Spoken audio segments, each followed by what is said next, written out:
Now, as you know, this is a steering wheel cover that I got a couple of months ago, and it was provided and fitted by my mods. So this is my new steering wheel from Royal Steering Wheels. So I went through the exchange program. The way that works is you pay your amount for the steering wheel, which is £199, based on the design I got, obviously, and then you pay a £200 deposit. And once you get your steering wheel from Royal Steering Wheels, you fit it, take your old steering wheel off, and then provide it back to Royal Steering Wheels, and then they will refund you your £200 deposit. And it's simple as that. And something I really wanted to check out was, is it worth getting a trim, or is it worth just saving a bit of money and getting a steering wheel cover? And in this video, I'm going to be discussing exactly that.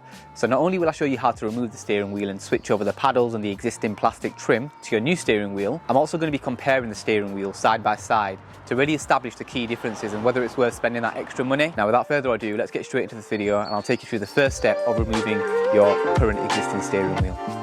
So as always, safety first. You're going to need a 10mm socket to disconnect the battery. And the reason you're going to need to disconnect the battery is because you're going to be removing the airbag, and you don't want the airbag to blow up in your face, because I've seen some crazy videos, and I think I've mentioned this in my previous videos too. Step 2 is a difficult part, and I definitely think this is the most difficult part of the process, and it's so annoying. So my brother was about, and he recently just took my brother-in-law's steering wheel off because he ordered a carbon one. And I was like, look, he's about, I might as well just get him to do it, to be totally honest. As you can see in this video, there's two, when you turn the steering wheel, I'm not sure if it's clockwise or anti-clockwise, but there's two little, like, entry holes there. Basically, you put the screwdriver in and you try to undo these two little, like, spring clips, and that will just pop the airbag out. Some people can do it in, like, less than a minute, and for me, it's taken me, like, an hour. I'm not even joking, but my brother, fortunately, did it within, like, 5 minutes. So, yeah, buzzing. So once you pop both springs and the airbag is popped out and it's loose, there are two wires or two connectors that you need to disconnect. Hopefully you can see one of the connectors is yellow, which is quite a big one, and the other connector is black, and that's a smaller one. Now, for the very last step of removing the steering wheel, you're going to need a wrench, and you're going to need an M14 spline bit.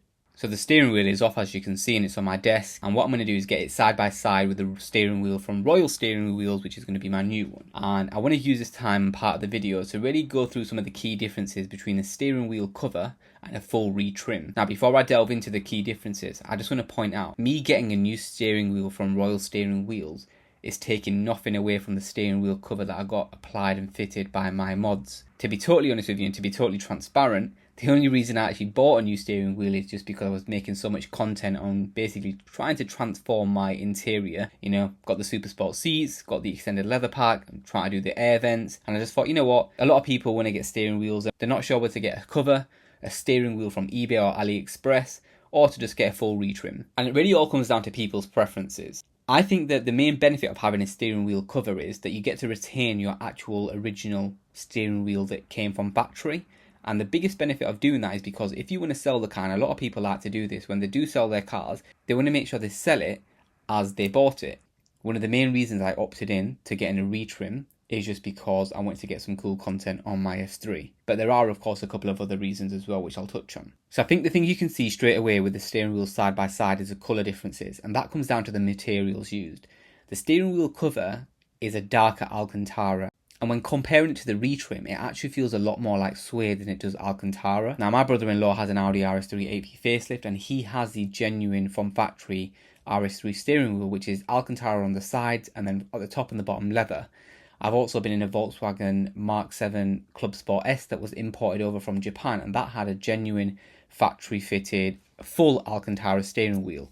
And I've got to say, the retrim material from Royal Steering Wheels is absolutely identical, and I would actually say it's the same material used from factory that the VAG cars come with when they come with Alcantara steering wheels. And that's just my honest opinion. It does feel super premium, feels really soft, and it just feels really tight and snug, and just a factory finish. Bearing in mind, when I got my steering wheel cover applied, it was applied whilst the steering wheel was on the car. I think that's another difference as well. The actual feel of the steering wheel when you kind of, squeeze it.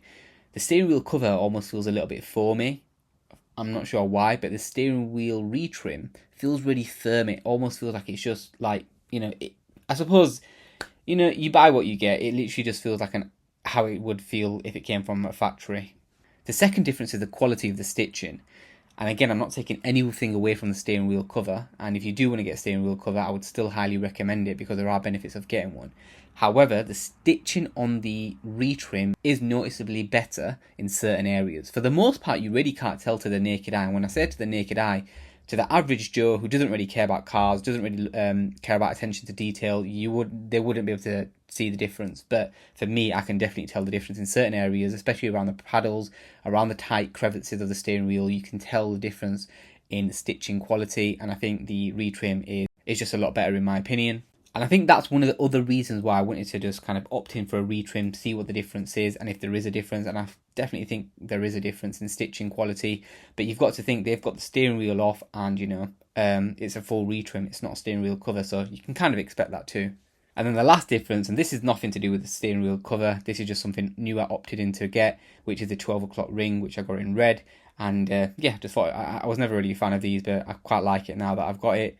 So yeah. They're the key differences in my opinion. If you've got a leather steering wheel or an Alcantara steering wheel and you want to kind of get something different, opt in for a steering wheel cover. There's nothing wrong with it. But if you're someone who really cares about attention to detail, fitment, feel, things being and looking factory, genuine, OEM plus, then I would recommend and advise you to go for a retrim.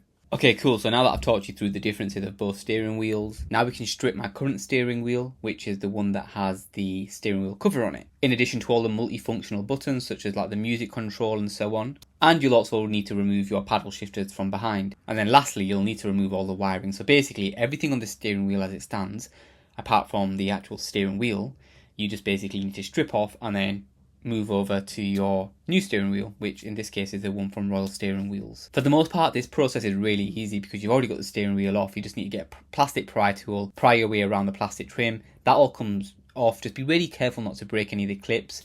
I always try to start at the centre bit first, and you'll be able to see, once obviously the airbag's no longer in there, these little clips that hold it into place. Once you've got the steering wheel off and it's in your hand, it's all quite self-explanatory on how to remove it, in my opinion anyway.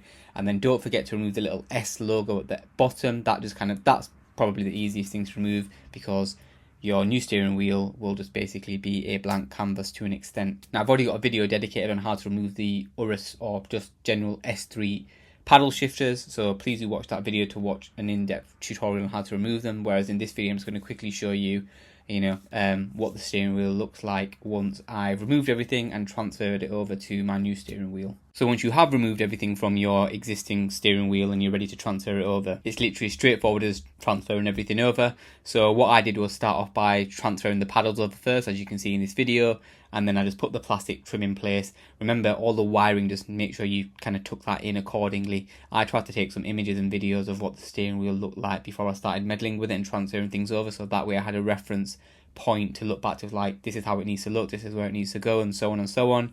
And yeah, that's it pretty much. And as you can see in this video as well, that's the steering wheel, everything transferred over, ready to be put back in the car or on the car. So the final step is to obviously put your new steering wheel back on the car. Now, what I'm about to share with you is funny, but yeah, it's not really that serious. So I actually put the steering wheel on my car, tightened it all up, bob on, obviously I turned the car on after I reconnected the battery, all the warning lights came on. But the next day I had to do a bit of driving. I drove to Liverpool. When I was driving to Liverpool, I was like, I got onto the motorway straight away and I gave it a little bit and I was like, why does my car feel weird? It was almost honestly felt like the tracking was out. So when the wheels were straight, the steering wheel was bent slightly to the left. And I was thinking to myself, this does not feel right.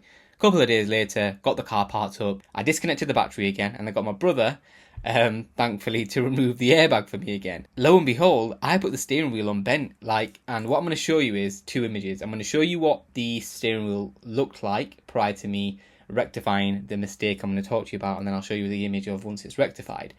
Now, on the steering wheel, there's some markers. You need to make sure all the teeth and those markers align. So when I put the steering wheel on the first time, which was wrong and incorrect, I must have not paid attention or used my common sense to think, what are those markers? And I don't think there's a lot of YouTube videos that cover this at all. You need to make sure that when you're putting the steering wheel back on to the hub, that all the teeth and the markers align. Otherwise, when your wheels are straight, your steering wheel will not be able to either be bent to the left or the right. Now, don't worry if all your dashboard lights are coming on. That just happens when you reconnect the battery. So I'd advise taking it for a little drive straight away after, and that will ensure that all of those dashboard warning lights will go away. And yeah, I think the steering wheel looks absolutely mint. You can definitely tell it looks like a factory VAG Alcantara now.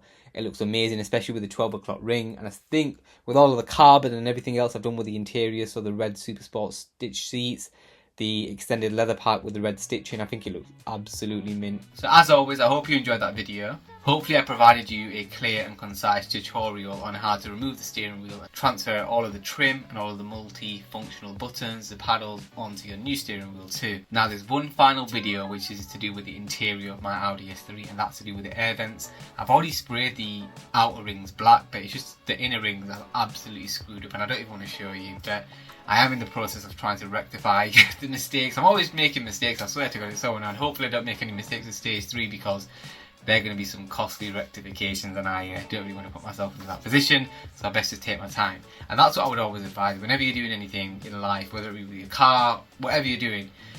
If you take your time and don't rush, you know, the chances of you making a mistake are a lot less, in my opinion. So once the video on the air vents is live, after that it will all be stage 3 related content, I believe, or yeah, maybe 1 or 2 videos non-stage 3. I'm trying to think if I've got anything else planned that I've recorded. I think I've got like 1 or 2 videos that are non-stage 3 and they may come out, but over the next couple of months it's going to be loads of stage 3 content where my Audi S3, I'm aiming to break that 500 brake horsepower mark. I'm quite confident I will.